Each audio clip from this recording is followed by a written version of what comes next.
우리는 뭐니 뭐니 해도 열매가 참 중요합니다. 농부가 열심히 농사를 짓고 났을 때 열매가 없으면 참 허무하지요. 우리의 신앙생활도 열매를 맺을 줄 믿습니다. 아멘. 저 목회하는 목회자는 목회의 열매가 있어야 됩니다. 영혼의 열매죠. 그래서 영혼을 구원하고 열방을 회복하자, 우리가 그렇게 늘 외치고 있습니다. 그렇습니다. 또 우리가 하나님께서 우리 명하신 대로 우리가 장성하여서 남자가 여자가 서로 만나 가정을 이룹니다. 부부가 됩니다. 둘이 한 몸 이루고 난 뒤에 거기에서 자녀가 출산합니다. 그렇습니다. 오늘날 우리 사회에는 불임과 난임도 점점 많아지고 있습니다만은 당연히 우리는 생육해서 번성하고 충만해야 할 줄 믿습니다. 아멘. 그렇죠. 오늘 저는 제목을 열매 맺는 교회라 그랬어요. 열매는 참 좋은 것입니다. 아멘. 그렇죠.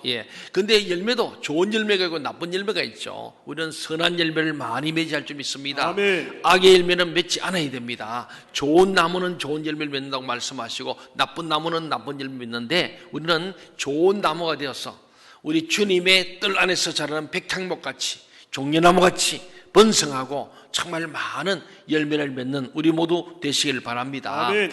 오늘 본문 내용은 굉장히 중요한 예언적 음성을 우리에게 들려주고 있습니다. 12절부터 19절까지 크게 두 단락으로 구분할 수 있는데, 첫째는 12절 14절까지는 예수님께서 무화과 나무를 저주하신 사건이 나와요. 축복의 주님께서 오늘 특별히 저주의 사건이에요. 두 번째는 15절 19절에 성전을 깨끗하게 하신 이야기, 또 조금 다르게 하면 성전을 저주하신 내용이에요. 그러니까 무화과나무도 성전도 열매를 맺지 않으면 저주받는다는 사실을 오늘 본문은 굉장히 예언적 음성을 들어줍니다. 오늘 저와 여러분도, 우리 교회도, 우리 가정도 열매를 맺어야 할 줄 믿습니다. 열매 맺지 못하면 하나님이 버리신다는 그런 엄청난 말씀을 하고 있습니다. 오늘 본문은요, 예수님께서 베다니에서 나와서 예루살렘 성전에 들어가기 전에 감람산으로 이렇게 고개를 넘어가는 그 길가에서 무화과 나무를 저주한 사건을 기록합니다. 예수님이 아마 나사로의 집에서 잘 유숙하고 그 다음에 이제 출퇴근하듯이 마지막 한 주간을 예루살렘을 들어갔다 나왔다 하면서 성문 밖과 안을 드나드는 거예요. 이날도 역시 이튿날쯤 되는데 바로 주님께서 베다니에서 머무시고 아침 일찍 일어나서 예루살렘으로 가기 위해서 감람산을 넘어가는 거예요. 바로 그 길가에서 이 무화과 나무를 바라보게 됐는데, 왜 그러냐니까 주님 배가 고팠어요. 배고픈 사람 뭐 보여요? 먹을 것만 찾는 거예요. 예수님도 인간이셨기 때문에 배가 고팠다는 거예요. 예수님 배가 고팠어요. 배고픕니까? 밥 때가 됐잖아요. 저도 우리 주일 아침에 거의 우리 식사를 못하고, 여러분도 마찬가지지만은 우리가 예배를 한대. 저도 이제 3부 설교할 때면 힘이 좀 빠지고 배가 고파요. 그러다 보면은 할렐루야 차인데 가서 기도하고 이렇게 이제 이쪽 계단을 올라오면요, 그 주방에서 올라온 냄새 있죠. 음식 그게 아주 오늘은 뭘까 궁금해요. 근데 예수님께서도 아침에 나오셨는데 배가 고프니까 시장하니까 먹을 게 없나 하고 둘러보다 보니까 저기 보니까 잎이 아주 무성한 멋있는 무화과 나무를 본 거예요. 그러니까 거기 아마 열매가 있었거든 하고 다가갔다는 말씀이죠. 근데 가보니까 잎사귀만 있고 열매가 없더란 거예요. 그 13절에 보면 이는 무화과의 때가 아님이라 이렇게 기록되어 있어요. 무화과 때가 아닌데 왜 예수님은 때가 아닌 천일은 열매를 구했을까? 이게 이제 우리가 진짜 궁금한 점이에요. 그런데 주님은 아직 무화과 때가 아니니까 열매가 안 맺힌 건데 14절에 보면 이제부터 영원토록 사람이 내게서 열매를 따먹지 못하려고 저주를 해버리는 거예요. 이 어찌된 일입니까? 그다음 나중에 20절, 오늘 읽은 본문 바로 된 20절, 다음 주에 볼 20절에 보니까 이 나무는 뿌리째 말라 영영 열매를 맺지 못하는 무화과 나무가 되어버렸다고 합니다. 언뜻 보기에는 이해하기 어려운 장면이죠. 저도 전에는 이 성경을 볼 때마다 조금 의아했습니다. 무화과의 때가 아닌데 주님 가서 열매 없는 게 당연한데 괜한 무화과 나무만 저주가 말라 죽게 했잖아요. 주님이 이상하다 그랬습니다. 여러분 가정에서요, 여러분 아이들, 똘똘한 아이들이요, 이거 성경 읽다가 엄마, 아빠, 무화과 때가 아닌데 무화과나무 이러면 예수님 화가 나가지고 나무를 저주가 나무가 죽어서 이게 무슨 뜻이야? 예수님 잘못된 거 아니요? 이렇게 물으면 여러분 뭐라 답하겠어요?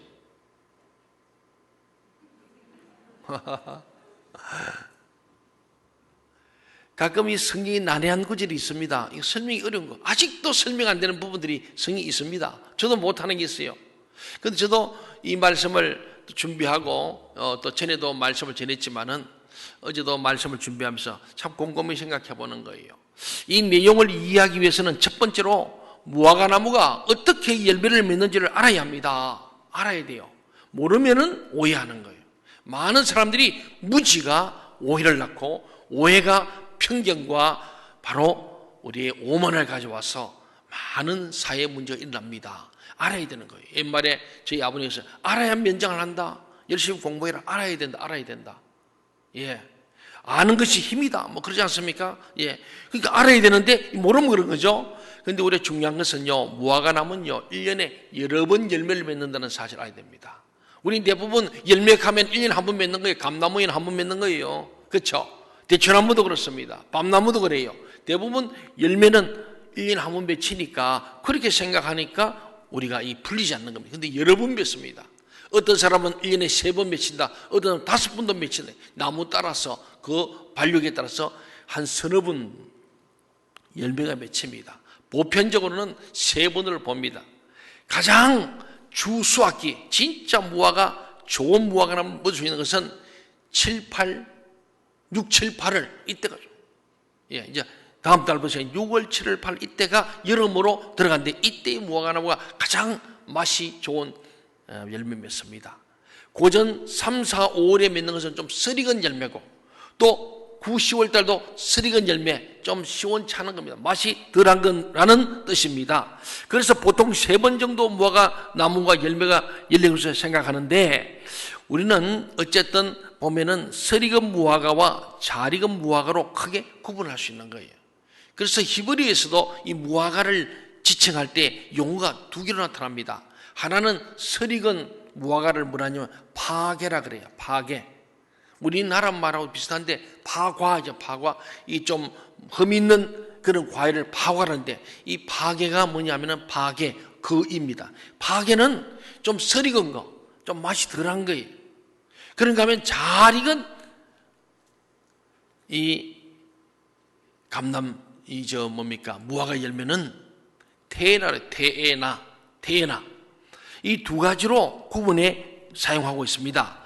먼저 서리건 무화과 또 잘 익은 무화과 이 파괴와 테에나라고 하는데 예수님께서는 그때가 좀 철 잃은 파괴의 무화과 열매 맺는 때인 줄 아시고 서리건 열매라도 기대하시고 따먹으려고 간 거예요. 좀 시장하니까 맛은 좀 없지만은 서리건 무화과 열매라도 맺힐 것으로 알고 가서 우리가 봤는데 잎이 무성했는데 열매가 없었다는 거예요. 그 이유에 대해서 마가는 무화과의 때가 아니기 때문에 기록했습니다. 그때는 잘 익은 무화과를 추수할 때가 아니라 서리건 그런 무화과 열매를 맺을 때다 이런 뜻이에요. 우리 지금 어떠시면 무화과의 때가 아니라 아예 무화과 열매가 없을 때로 생각하는데 없는 게 아니고 진짜 맛있는 건 맺힐 때가 아니고 좀 서리건 파괴가 열릴 때다 이런 뜻을 가지고 있음을 우리가 먼저 이해해야 됩니다. 여기에서 우리가 또 한 가지 알아야 할 것은 무화과 나무는요 잎이 피는 동시에 열매를 맺는 그런 특별한 나무예요.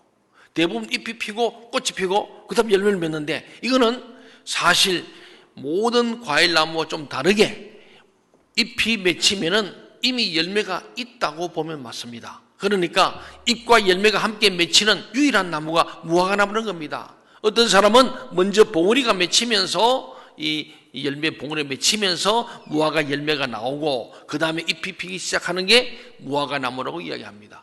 저는 뭐 벚꽃을 보면 알지만은 벚꽃은 잎이 먼저 핍니까? 꽃이 먼저 핍니까? 예, 어떻게 알아요? 벚꽃들이 많이 다녔구나. 예, 뭐 지천에 깔린 게 벚꽃 다니는 거 보면 신기합니다. 이는 잎도 안 나고 아무튼 바로 꽃이 탁 핍니다. 그죠? 그리고 꽃이 지면서 잎으로 변하잖아요.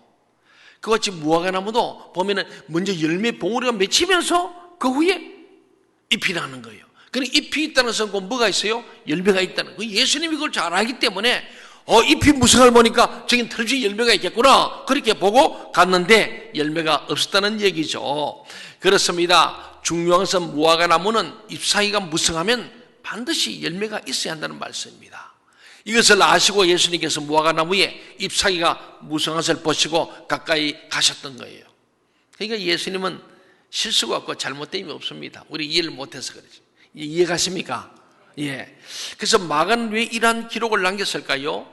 열매 없는 나무는 유다이즘을 상징합니다. 유대교. 이 유대주의 사상 속에는 형식은 멋있는데 내용이 없다. 회칠한 무덤 같다고 했습니다. 바리새인들을. 유대주의 빠진 사람들은 내용보다는 껍데기에 너무 신경 썼다는 거예요. 겉은 멀쩡해 보이고 괜찮아 보이고 믿음이 좋아 보이는데 실상은 생명력이 없다.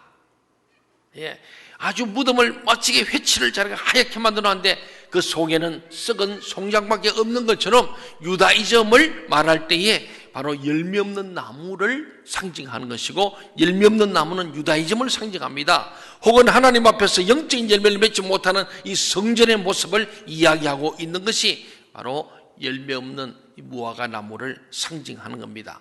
율법을 모세로부터 받았고 또 제사 제도를 통해서 회개를 배운 이스라엘 백성이라면은 태나 잘 익은 무화과 열매까지는 못 가더라도 파게 쓰익은 열매라도 맺기 시작해야 하는데 그렇지 못했다는 것입니다. 여러분 알다시피 성전이 왜 있습니까? 이번에 예배한다고 합니다만은 실제 성전에는 제사장이 있습니다. 제사장이 뭘 있습니까? 제사 드리려고. 제사가 뭐예요? 자기 죄를 죄사함받기 위해서 자기 경절에게 따라서 소, 양, 비둘기 제물로 가서 내가 죄값으로 죽어야 되는데 대신 짐승의 목을 잘라가지고 피를 뿌림으로 죄사함 받는 것이 성전의 역할입니다. 성전은 제사 드리는 것이고 제사는 회개하는 거예요. 그러니까 내가 죄를 지었으니까 죄를 회개하려고 제물을 갖고 온 거예요. 그래서 제사장이 그 사람이 죄를 지은 거기에 짐승의 머리에 손을 얹게 하고 너희의 죄가 이제는 짐승에게 전가되었다. 그리고 이 짐승이 너희의 죄를 대신해서 피를 뿌리고 죽는다. 다시는 죄를 범치 말라. 이게 제사의 하나의 원리였습니다. 그러니까 성전이 존재하는 것은 회개하는 곳이에요. 우리 교회도 회개하는 곳이에요. 아멘. 한 주간에 우리가 주님 뜻대로 살지 못함을 회개하러 왔어. 회개함으로 말미암아 주님 앞에 죄사함 받고 그 기쁨과 감격으로 다시 한번 세상으로 나가서 승리하는 삶을 살기로 결단한 것이 교회의 사명이고 예배의 목적이거든요. 그런데 오늘 보니까 이 성전이 그렇지 못할 때에 오늘 저주받은 무화과 나무처럼 될 수 있음을 말씀합니다. 예레미야 24장에서도 보면요, 좋은 무화과 나무 열매 맺기를 바랐더니 나쁜 무화과 나무 열매를 맺었다는 말씀이 나와요. 이사야 1장에 보면 내가 극상품 포도나무를 심었는데 덜 포도를 맺었다 그래요. 하나님께서 오늘 저나 여러분에게 기대하는 바가 있는 거예요. 예수 믿고 구원받은 우리가 하나님 나라 어려서 살기를 원하고 우리 생명심통교회가 이렇게 배방산으로 이사와서 교회를 멋있게 지었는데 잎만 무성한 무화과 나무가 되면 안 되고 열매를 맺지 않는다. 그렇지 못하면은 결국 주님은 다 버리겠다는 말씀이죠. 그 주님 말씀합니다. 이 나쁜 무화과 나무를 버린 것 같이 내가 이들을 버리겠다고 말씀하는 거예요. 성전 제사 제도를 버리겠다는 이야기를 하고 성전도 버리겠다. 그것은 제사장도 모든 백성도 버리시는 거예요. 회개 없는 곳에 성전은 존재하지 않고 성전의 목적대로. 무화과 나무는 꽃이 목적이 아니에요. 무화과 나무는 꽃이 안 핍니다. 예. 원래 수많은 사람은 꽃만 피우고 열매를 못 맺는 사람이 많은데 무화과 없을 무자에 꽃화자입니다. 그리고 과일과자입니다. 꽃이 없이 바로 열매 맺는 목적인 열매 있는 거예요. 근데 우리 교회도요, 꽃만 잘 피우고 열매를 맺지 못한다면 오늘 주님께서 무화과 나무에게 정말 저주하시고 이어지는 성전에서 거룩한 분을 내신 것처럼 하신 말씀. 오늘 우리 한국교회 예배 회복이라를 정했는데 정말 우리 예배 회복 어째 보면은 한 3개월 문 닫았는 교회 문 열고 이제는 교회에 다 한번 다시 모이자, 뭐 교회를 다시 예배를 시작하자 이런 의미가 상당히 있습니다만은 저는 생각할 때 진짜 예배 회복, 예배 본질을 회복하고 예배다운 예배를 드리고 아멘. 회의가 있는 곳에 임하시는 거룩한 성령님, 그 성령의 역사함으로 우리가 정말 권능을 받고 땅까지 정인의 삶을 사는, 코로나 때문에 두려워서 벌벌 떠는 우리가 아니라 코로나를 정복하고 다스릴 수 있는 그런 생명력 있는 승리하는 교회, 아멘. 열매 맺는 교회, 아멘. 정말로 세상과 구별되는 차별화된 세상이 감당할 수 없는 그런 그리스도의 그런 교회를 주님은 찾으신 줄 믿습니다. 아멘. 근데 우리가 지금 막, 물론 우리 국가 지침이나 이건 지켜야 돼. 마스크 써야 됩니다. 우리가 구분하고 잘 해야 됩니다. 오늘 식사할 때도 가능하면은 우리가 수칙을 잘 지키고 손도 수시로 닦고 소독도 귀찮더라 여러분 오면 온도도 재시고 해야 합니다. 우리 할 수 있는 하되, 그러나 그 이상 우리가 예배가 중단되거나 기도가 중단되거나 말씀이 중단되면은 결국 껍데기는 예수 믿는 사람은 교회는 교회인데 예배가 없는 교회, 바로 그것이 열매 없는 교회 아니겠습니까? 우리가 태나같이 잘 익은 멋있는 예배를 못 드릴지라도 파악이라도 좀 부족하지만은 주님 앞에서 그 인정받을 거, 주님의 시장길을 채울 수 있는 그런 과일은 돼야 되지 않겠습니까? 아멘. 오늘 우리 모든 그리스도인들, 오늘 저를 비롯해서 우리 모든 직분자들도 주님 앞에서 진정으로 참된 예배를 드리고, 성전이 성전 역할을 하지 못하고 예배가 예배 역할을 하지 못하고 기도의 집이 기도의 집의 역할을 하지 못하기 때문에 하나님이 버리신다는 이야기를 오늘 하고 계신 거예요. 그래서 이것은 중요한 예언적 음성이라는 것입니다. 그렇습니다.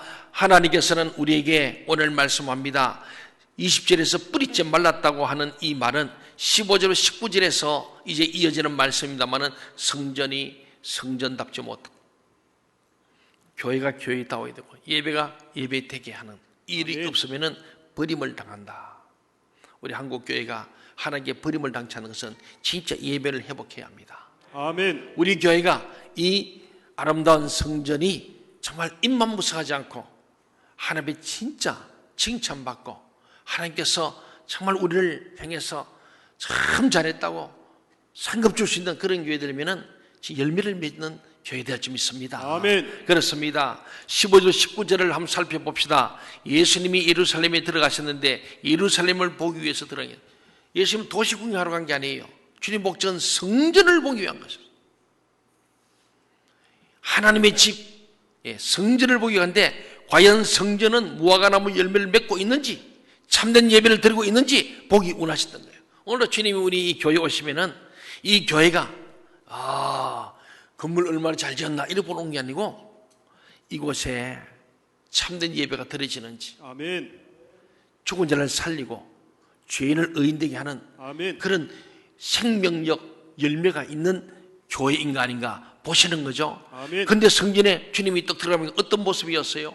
우리 15절 16절 말씀을 같이 한번 읽어보겠습니다. 15, 16절 시작. 그들이 예루살렘에 들어가니라. 예수께서 성전에 들어가사 성전 안에서 매매하는 자들을 내쫓으시며 돈 바꾸는 자들의 상과 비둘기 파는 자들의 의자를 들러 엎으시며 아무나 물건을 가지고 성전 안으로 지나다님을 허락하지 아니하시고.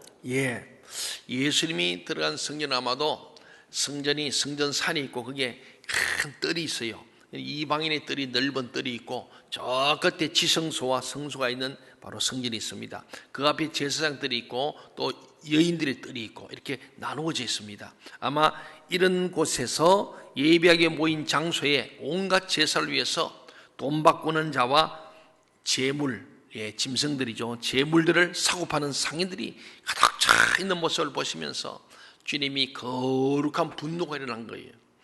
당시는 로마가 지배하고 있는 시대였기 때문에 그들이 쓰는 화폐가 로마 돈이었어요. 로마 화폐에는 뭐가 있냐면은 로마 화폐에 로마 황제의 사진이, 그림이, 인물이 들어있는 거예요. 그 제사장들은 유대이즘에 의하면은 그 당시에 로마 황제가 바로 신이었어요. 황제 숭배 사상이 있었거든요. 황제에게 그 동사람이 절하나면은 예수 믿는 사람들을 잡아 죽였습니다. 그러니까 황제가 바로 신입니다. 그 로마 황제의 그림이 그려져 있는 돈 자체가 우상 숭배라고 보고 절대 그 돈은 성전에 낼 수가 없었어요. 그 돈으로서는 재물을 살 수도 없는 거예요. 그래서 어떻게 하냐? 우리가 외국 나가려면은 그 나라 가는 나라의 돈을 바꿔야 되잖아요. 달러를 바꾸듯이. 그래서 환전상이 생긴 거예요. 그래서 환전상이 생긴 거예요. 환전을 하는 것이 필요는 해요. 그리고 또한 그들은 베들레헴에서 키운 양떼들과 너무 먼 곳이 오다 보면은 양들이 지쳐버리면 이게 허물이 생기니까 결국은 와서 사야 되는데 주로 예루살렘에서 얼마 안 되는 십리거리 안에 있는 베들레헴 같은 곳이 주로 그런 제사장들의 목장이 많았던 거죠. 거기서 온 짐승들만 제물로 쓸 수 있도록 해놨습니다. 그래서 이것들을 가지고 오면은 그곳에서 이 환전한 돈으로 바꿔서 이제 물건을 사고 하는데 거기에는 환율을 조작해가지고 우리도 그러잖아요. 환율 조작하잖아요. 조작해서 굉장히 이득을 많이 취한 일이 있었고 또 짐승도 자기들 것만 사면서 그게 수많은 이권이 개입되어 있는 거예요. 이것을 주님이 아시고 강도의 구렬처럼 되었다고 말씀하는 거예요.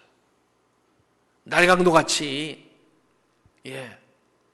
정말 가난하고 소외된 수많은 정부에서는 6월절 이 절기를 지켜놓은 사람들 그 재물을 가지고 장난질 치고 재물 가지고 탐욕과 자기의 착취하는 이 고리 대금자 같은 사람들 폭리를 취하는 이들을 보니까 강도의 굴열 강도 소굴처럼 보였기 때문에 주님이 강하게 비판하신 것입니다. 다시 말해서 이런 성전 제도는 무너져야 한다. 무화과 나무가 뿌리째 마른 것처럼 말라져야 한다. 주님이 그렇게 말씀한 거예요. 사실 예수님이 이 말씀은 당시 이스라엘 백성들이 그 인식 속에도 알고 있어요. 왜? 성경을 가르침받고 배웠고요. 그렇게 성경을 기록하고 수많은 이사야, 예레미야 같은 예언자들이 이 예배에 대해서 많이 했거든요.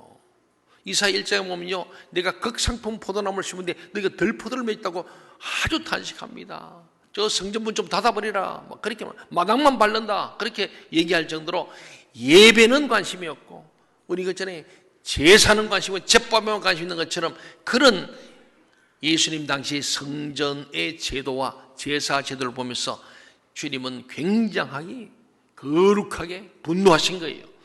그렇습니다. 저 성전은 완전히 망할 성전이다. 이스라엘 백성들도 그렇게 생각한 거예요. 와서 보니까 말이 안 되는 거예요. 분명히 10만 원이면 살 양을 100만 원 달라고 하니까 이 나쁜 놈들 또 그거 자기가 안 사면은 전 불합격시켜버리고 돈 바꾸려고 보니까 또 돈 뭐냐 만 원짜리 바꾼데 그냥 막 5천 원씩 막 만 원씩 배로 지금 그 환전 이익을 취득하는 이들을 보니까 백성들로 우라통이 터지는 거예요. 그래서 백성들도 이 성전은 완전히 망할 성전이고 제사장들은 완전 타락한 사람이라고 생각을 백성도 갖고 있었습니다. 그래서 쿰난 사본에 보면요, 환전상을 통해서 돈을 받고 돈벌이 한 거예요.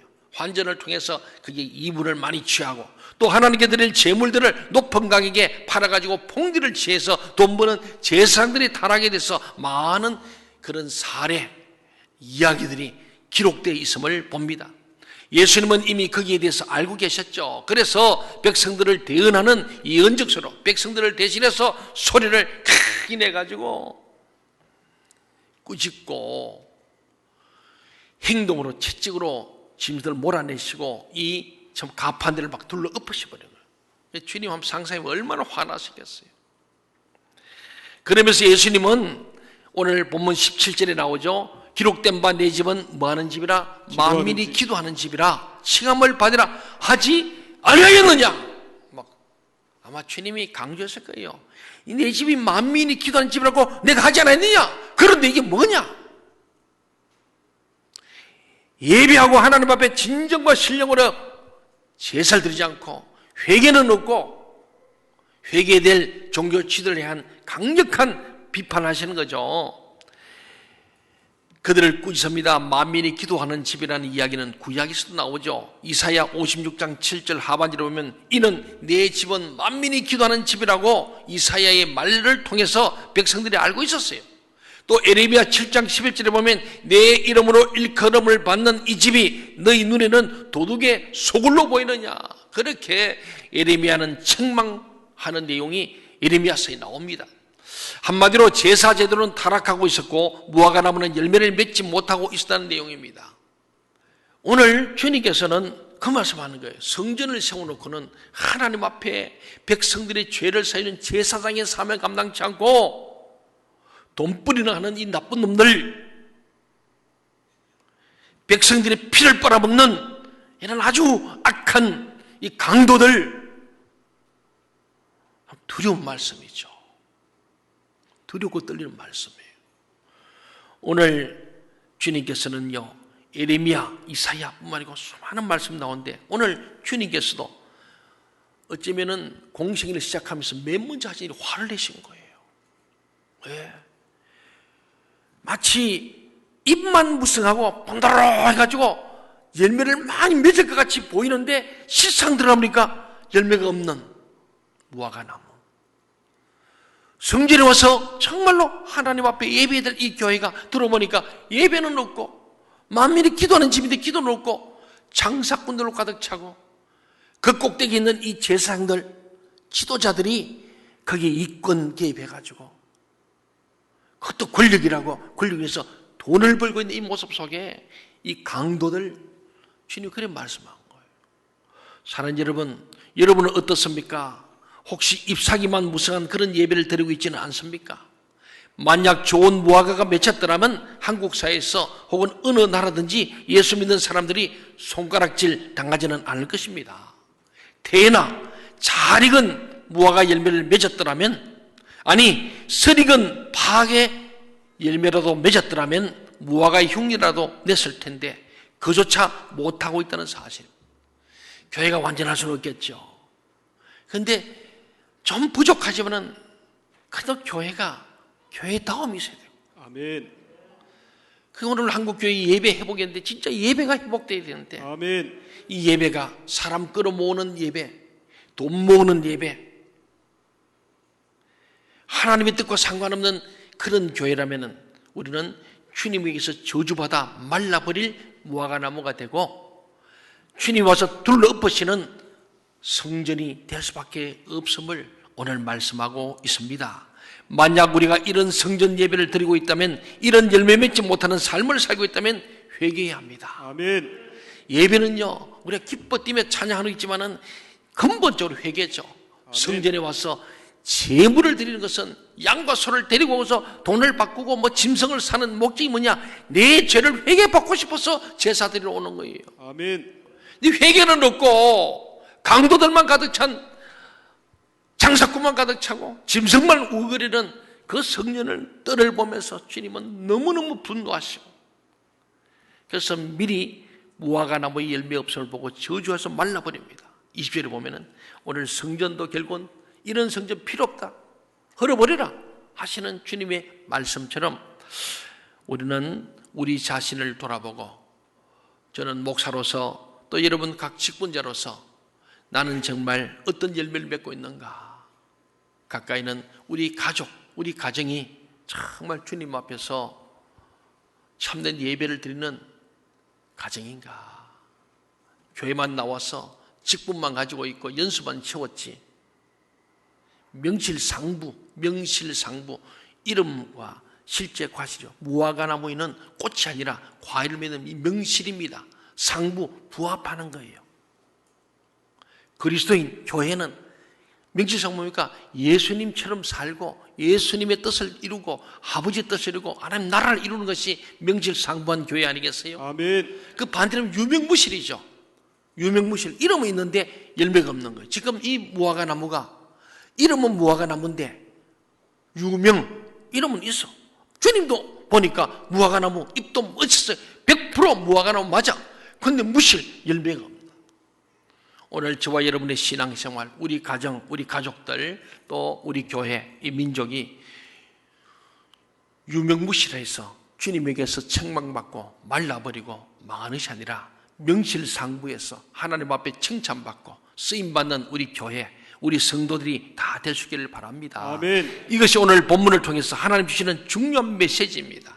오늘 성령 강림 주일에 예배 회복의 날에 우리에게 성령이 임할 수 있도록, 성령은 홀리 스피릿, 거룩한 영이십니다. 아멘. 거룩한 영은 거룩한 곳에 임합니다. 거룩하려면 회개밖에 없어요. 아멘. 어쩌면 한국교회 회복의 날이라고 하는 것은 한국교회 회개의 날입니다. 우리 한국교회가 회개해야 되는 거예요. 하나님 이름을 높이고 하나님 이름을 이용해가지고 교회의 이름을 이용하고 하나님을 예배한다고 말하면서 하나님 뜻과 상관없는 교준으로 산다면 하나님은 반드시 저주하시고 마르게 함을 보여주는 사건 아니겠습니까? 사랑하는 여러분, 오늘 우리는 정말 성령이 우리한테 임할 수 있도록 날마다 회개하여 거룩한 우리의 마음과 영혼을 가지고 우리 가정과 우리 교회됨으로 성령께서 충만히 임하는 저와 여러분의 가정들, 우리 교회 되기를 바랍니다. 아멘. 그래서 우리가 정말 성령이 우리 임하면은 권능을 받았어. 권세와 능력이 있어서 예루살렘, 온 유다, 사마리아 땅까지 정인의 삶을 사는 우리가 거룩함을 회복하여 성령, 거룩한 영 성령을 충만히 받아서 권세와 능력을 가지고 정인의 삶, 코로나 시대에도 코로나 이후에도 우리는 끝까지 땅끝 정인이 되어야 할 줄 믿습니다. 아멘. 그때에 교회는 교회다워지고 예배는 예배되고 제자는 제자 되는 거예요. 그래서 우리 진짜 예수 믿었으면은 제자가 되어야 무화과 나무에 걸맞는 명실상부한 그리스도인이 되는 거예요. 아멘. 모든 민족으로 제자 삼으라. 제자 됩니다. 가까이는 내가 먼저 주님의 제자가 되고 내 사는 아들, 딸들을 제자 삼아야 합니다. 손자, 손녀까지 제자 삼고 우리가 주님이 부를 때 눈을 감아야 우리는 진짜 인종의 복이 있는 하나님 사람이 될 줄 믿습니다. 아멘. 우리 교회가 정말 하나님 앞에서 열매 맺는 교회 되기를 간절히 소원합니다.